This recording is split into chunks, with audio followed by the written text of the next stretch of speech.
جماعت کے ساتھ سجدہ تلاوت کے لیے رفع الیدین کرنا ہے یا نہیں کرنا، وضاحت کریں۔ اصل میں حدیث میں یوں تو ایک روایت آتی ہے کلما خفض و رفع،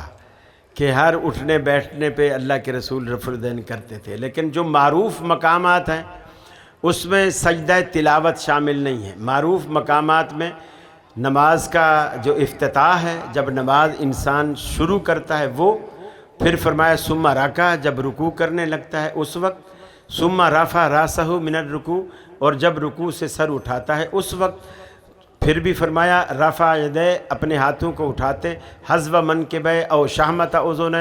یا کندھوں کے برابر یا کانوں کے لو کے برابر، اور تیسرا اس مقام پر آپ نے فرمایا کہ اذا قام من الرکعتین رفع یدے، جب اللہ کے رسول دو سجدوں کے بعد، یعنی پہلی رکعت پوری پڑھنے کے بعد، جب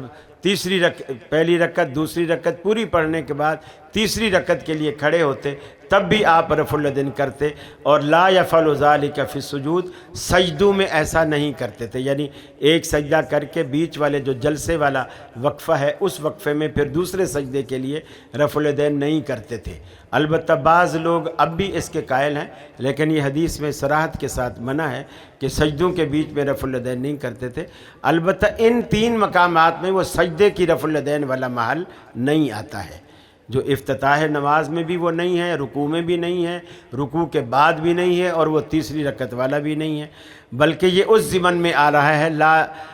یفعل ذلک فی السجود، کہ سجدوں میں آپ ایسا نہیں کرتے تھے۔ مجھے تو اس کا اطلاق اس پر زیادہ بہتر نظر آتا ہے، واللہ اعلم بالصواب۔